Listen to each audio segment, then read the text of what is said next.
আলাইকুম ফ্রেন্ড, সবাইকে স্বাগত আমার চ্যানেলে। আমি কাজী রাসেল হাজির আছি নতুন আইটি টপিক নিয়ে। আজকে যে কাজটি করব সেটি হচ্ছে স্মার্ট অ্যান্ড্রয়েড বোর্ডটাকে খুব সহজে কীভাবে আমরা রিড অ্যান্ড রাইট করতে পারি। আর এর জন্য RT809Hটাতে একটি নতুন অ্যাডাপ্টার এসেছে, যেটি সহযোগিতায় আমরা খুব সহজে এটাতে EMMC সেট করে read and right process complete করতে পারি।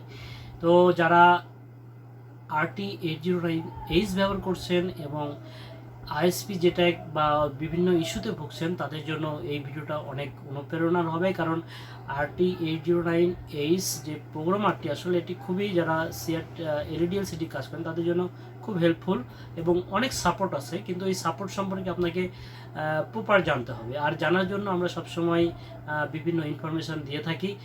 আর যারা আরও বিস্তারিত জানতে চান, যোগাযোগ করতে পারেন আমাদের স্ক্রিন নাম্বারে আপডেট হওয়ার জন্য।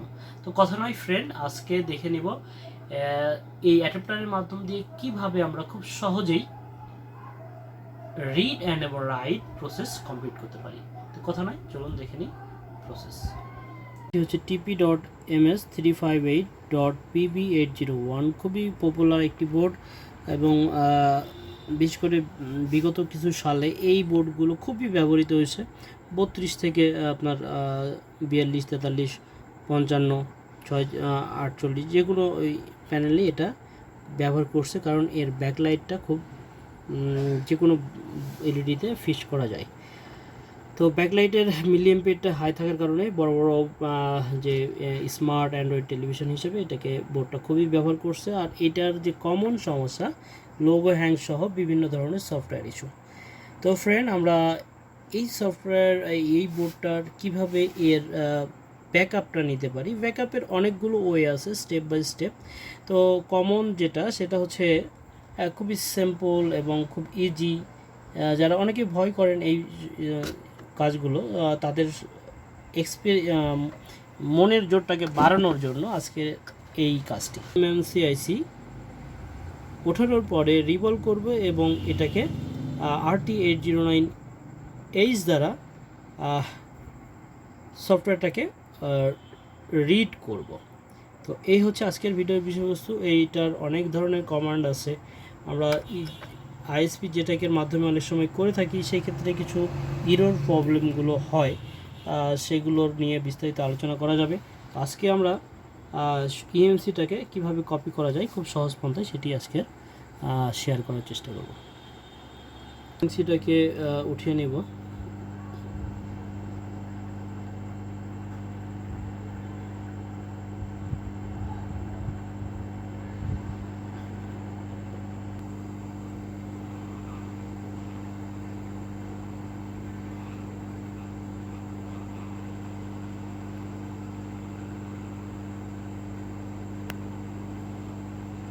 আমরা ফার্স্টে EMMC ICটাকে রিমুভ করছি। আইসিটাকে রিমুভ করার পরে রিভলভ করতে হবে। আর আমরা এখানে দেখতে পাচ্ছি কোনো পিনগুলো স্টাফভাবে উঠে গেছে কিনা। অনেক সময় বোর্ড থেকে ডিসকানেক্ট হয়ে যায়, এই ধরনের ইয়ে করা যাবে, জোর করা যাবে না, এগুলোকে খুব আলতোভাবে কাজ করতে হয়। আমরা EMMCটাকে রিমুভ করলাম এবং এখানে EMMC সহ দুটাকে ক্লিন করে নিতে হবে ফার্স্ট স্টেজে।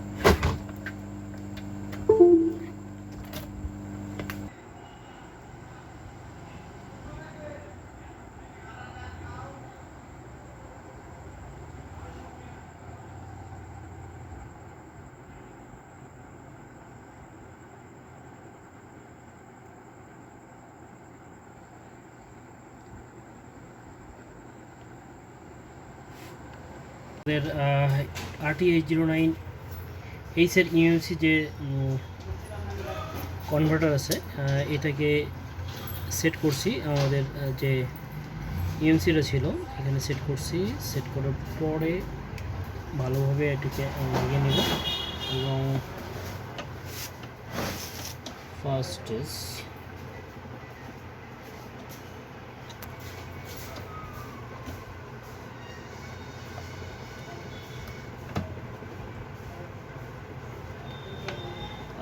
ফার্স্টে এটাকে ভালো করে সেট আপ করে নিয়েছি। এরপরে অ্যাপ্লিকেশনটি অন করব। RT809H থেকে চালু করছি।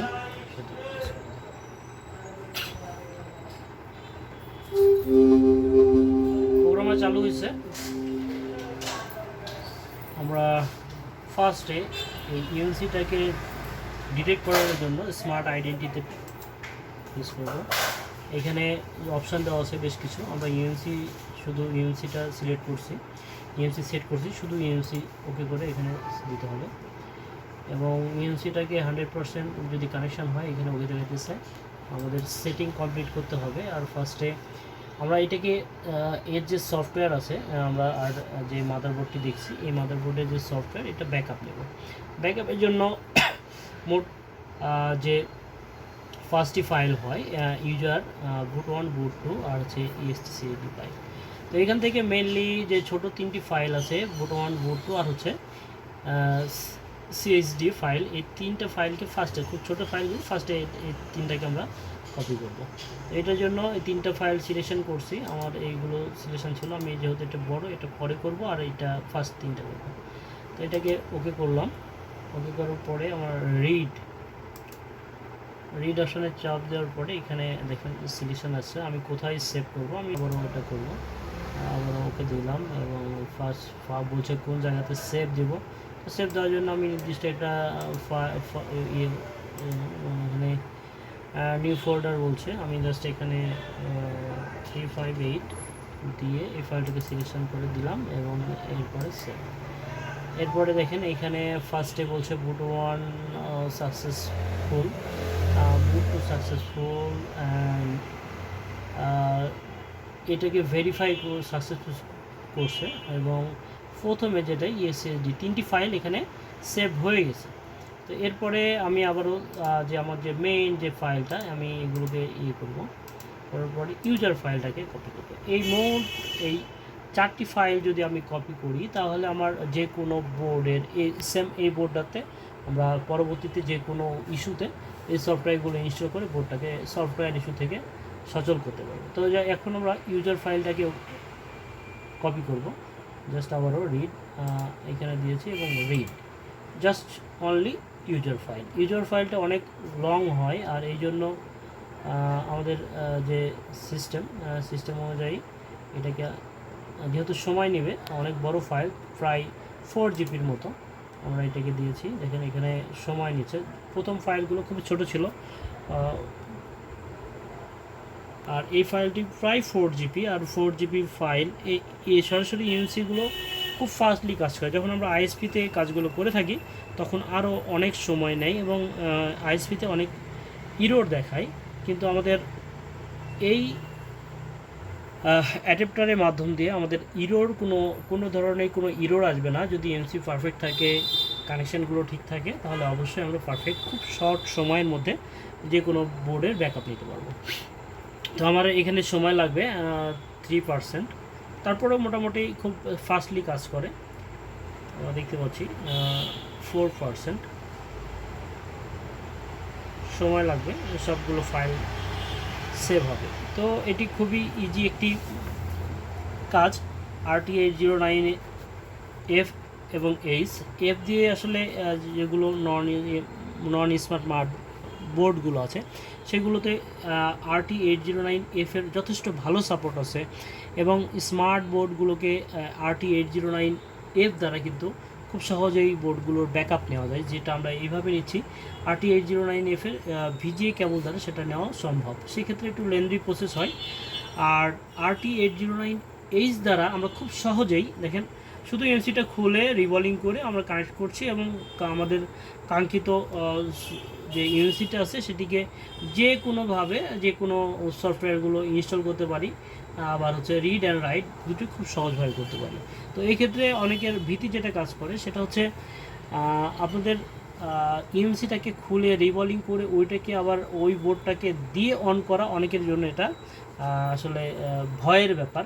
আর যাদের জন্য ভয়ের ব্যাপার যোগাযোগ করতে পারেন আমাদের স্ক্রিনের নাম্বারে। আমাদের স্মার্ট ক্লাসে প্রপার সফটওয়্যারের ডিটেলস নিয়ে আলোচনা করি। যাদের কাছে RT809Hটা নাই, তাদের জন্য এফ সহ আরও বেশ কিছু টুলস আছে, যে টুলসগুলোর মাধ্যম দিয়ে আমরা সফটওয়্যারগুলোর রিড রাইট করতে পারি। তো অনেক সময় লাগবে, 10% হয়েছে। আমরা ভিডিওটা স্কিপ করব। 33% হয়েছে, সময় ব্যাপক নিচ্ছে না, কারণ 4 GB ফাইল, তাও খুব স্বল্প সময় নিচ্ছে। আমরা আইএসপি যেটা করি বা RT809F দ্বারা যখন কাজ করি তখন আরও বেশি সময় নেয়, 3 থেকে 3.5-4 ঘন্টা, অনেক সময় 8 ঘন্টা সময়ও নেয় 8 GB বা আরও বেশি যখন ফাইল হয়। তো এটা অনেক ফাস্ট আছে, যদিও সরাসরি ইএমএমসি সবসময় ফাস্টই হয়। সফটওয়্যারে যে কোনো ইস্যুর জন্য আমরা সবসময় বিস্তারিত ক্লাসে আলোচনা করি, এবং যারা বিগত দিনে ক্লাসগুলো করে গেছে, অনেকে সফটওয়্যারের ক্লাসে অ্যাভয়েড করে গেছে, তো যারা বিগত স্টুডেন্ট আছে তাদের আমরা গ্রুপ ভিত্তিক সাপোর্ট দিয়ে থাকি যে কোনো ইস্যুতে, এবং যারা আমাদের কাছে থেকে প্রশিক্ষণ করে যায় পরবর্তী যে কোনো সময় তারা যে কোনো ইস্যু নিয়ে আমাদের কাছে আসতে পারে এবং শেয়ার করতে পারে। এটা আমাদের জন্য আমাদের ক্লাসের বিশেষ স্যারের ব্যবস্থা, যে একজন স্টুডেন্ট যখন কাজ শিখতে আসে, অনেকে একই সাথে 3 থেকে 5 জন যখন থাকে, অনেকে শেয়ার করে না, নিজের ভিতর কনফিডেন্স থাকে যে একজন পারছে আমিও পারবো। তো যখন কাজ করতে যাই, বাস্তব তাদের যখন শপে যাওয়া কাজ করতে যায়, অনেক সময় দীর্ঘদিন পরে অনেক টেকনিশিয়ান আছে দোকানই করে না, চালুই নয়, তারপরও আসছে, অনেক জায়গাতে কোথাও কাজ করতো, এখান থেকে কাজ শিখে যাওয়ার পরে কাজ শুরু করে, এবং অনেক দিন পরে কাজগুলো করতে যেয়ে বিভিন্ন ধরনের প্রতিবন্ধকতা হয়, এবং অনেকে যখন প্রতিবন্ধকতায় পড়ে আমাদের সাথে আবারও পুনরায় যোগাযোগ করে, এবং তারা 2-1 দিনের জন্য আসে এবং তাদের যে সমস্যাগুলো তারা আবার সমাধান করে নিয়ে যায়। তো আমরা এই ধরনের ব্যাকআপগুলো পরিপূর্ণ দেওয়ার চেষ্টা করি আমাদের ট্রেনিংয়ের আগে এবং পরে। আমাদের সকলের সাথে যে বোঝাপড়াটা, এইগুলো সবসময় আমরা এই দিকে নজর দিয়ে থাকি। তো ফ্রেন্ড, যারা নিজেকে আপডেট করতে চান আমাদের সাথে যোগাযোগ করতে পারেন। এলইডি এলসিডি রিপেয়ার প্রশিক্ষণে আমাদের প্রতি মাসেই ব্যাচ চলে, আর যারা নেক্সট ব্যাচে, আমাদের রানিং ব্যাচের সকল সিট বুক হয়ে গেছে, পরবর্তী বুকিং চলছে, যারা আসতে চান যোগাযোগ করতে পারেন স্ক্রিন নাম্বারে নেক্সট ব্যাচের জন্য। তো ফ্রেন্ড, আমাদের 41% হয়েছে, পুরো কপি হয়ে যাবে, আমরা স্কিপ করবো আবারও।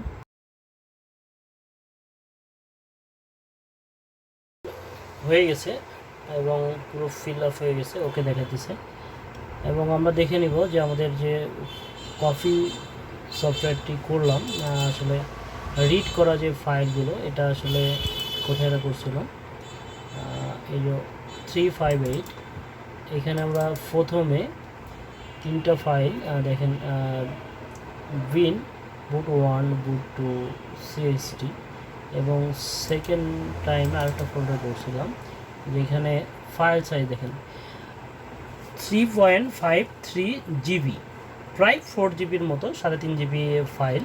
তো এটা হচ্ছে মেন ইউজার ফাইল, একদম টোটাল যে ইউনিটটা আছে এটা টোটাল ইউজার এরিয়াটাকে এখানে কপি করছে।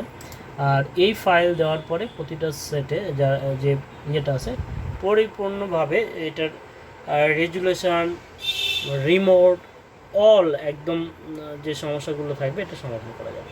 তো এই ফাইলগুলোকে আবার শর্ট করা যায় 512, বা যেটা আমরা ফার্মওয়্যার হিসেবে সফটওয়্যার পেন ড্রাইভে ইউজ করি, সেই ফাইলগুলোকে কনভার্ট করার প্রসেস আছে। তো আমাদের এই প্রসেসগুলো আমরা আমাদের ক্লাসে বিস্তারিত আলোচনা করি, কীভাবে এই মেন ইউএমসিটাকে ফাইলগুলো ভেঙে এইগুলোকে ফার্মওয়্যার হিসেবে তৈরি করা যায়। তো ফ্রেন্ড, আমি কাজটি দেখানোর চেষ্টা করলাম কিভাবে যে কোনো এলইডি এলসিডি মাদারবোর্ডের যে ইউএমসিটা আছে এটাকে কিভাবে শর্টকাটে আমরা কপি করতে পারি, এবং রিড অ্যান্ড রাইট সেম প্রসেসে আমরা রাইট করতে পারি। তো নেক্সট কোনো ভিডিওতে আবার রাইট প্রসেস দেখাবো। তো সে কপি করার পরে এই ইউএমসিটাকে পুনরায় আবার বোর্ডে ইনস্টল করব, এবং দেখে নেব যে আমাদের যে কপি রিড রাইট করার পরে আমাদের বোর্ডটি এখন সচল আছে কিনা। এসি লাগানো পারফেক্ট, আমরা পাওয়ার কানেকশন করে দেখব যে আমাদের বোর্ডটি আগের পর্যায়ে আছে কিনা, এবং লাইন দেওয়ার পরে দেখব যে রিড করছি এবং রাইট দুটো কমপ্লিট করার পরে বোর্ডটির কন্ডিশন কী আছে। আমরা ইএমসিটি সেট করার পরে পাওয়ার কানেকশান দিয়েছি এবং স্ট্যান্ড বাই লাইট জ্বলে আছে। পাওয়ার অন করবে, স্ট্যান্ড বাই রিলিজ হয়েছে। তো আমাদের যে সমস্যাটি ছিল, লোগো হ্যাং ছিল এবং এটার পরে আমরা এটাকে সফটওয়্যার করছি। সফটওয়্যার করার পরে এই ফাইলটি ব্যাকআপের জন্য আমরা রিড করছি এবং এইটা ছাড়া এটার যে জেনুইন ফাইলটি ছিল এটাকে আমরা ফার্স্ট টাইম লোগো হ্যাং ছিল, এই লোগো হ্যাংটা আমরা রিসেট করার মারফতে এটাকে আগের সেম ফাইলটা, যে ফাইলটা আমরা দেখছিলাম সেম ফাইলটাই রিকভার করছি। রিকভার করার পরে ইএমসিটা ওপেন করার পরে RT809F দ্বারা এটাকে ইএমসির মেন যে ফাইলগুলো আছে ফাইলগুলোকে কপি করলাম এবং কপি করার পরে পুনরায় এই ইএমসিটা সিডির বোর্ডের সাথে কানেক্ট করছি এবং দেখে নেব আমাদের কাঙ্ক্ষিত রেজাল্ট পারফেক্ট আছে কি না। এখানে পাওয়ার অন করছি এবং এই বোর্ডটি আসছে অনেক দূর থেকে, কুরিয়ারের মাধ্যমে আমার কাছে আসছিলো এবং কুরিয়ারে আসার পরে যে সমস্যাটি এবং যার বোর্ডটি সে নিজে চাইছিল যে তার কাজটি আমি যেন ভিডিও করে রাখি। আমরা এইখানে স্ট্যান্ড বাই রিলিজ করছি, পাওয়ার অন করলাম। পাওয়ার অন করার সঙ্গে সঙ্গে সেম আগের লোগোটি আছে, কারণ এর যে সেম রিমোট, এটা কোনো সময় আমি চাচ্ছিলাম না যে গ্রাহক যে রিমোটটা দিয়ে কাজ করতে যেন পারফেক্ট ওই রিমোটটাই কাজ করে। সফটওয়্যারে যে ইস্যুগুলো থাকে অনেক সময় আমরা যে ফার্মওয়্যারগুলো সফটওয়্যার করে থাকি সেগুলোর ক্ষেত্রে রিমোট চেঞ্জ হয়ে যায়, লোগো চেঞ্জ হয়ে যায়, এক্ষেত্রে গ্রাহকের সাথে কিছু বিভ্রান্তিমূলক সিচুয়েশান চলে আসে।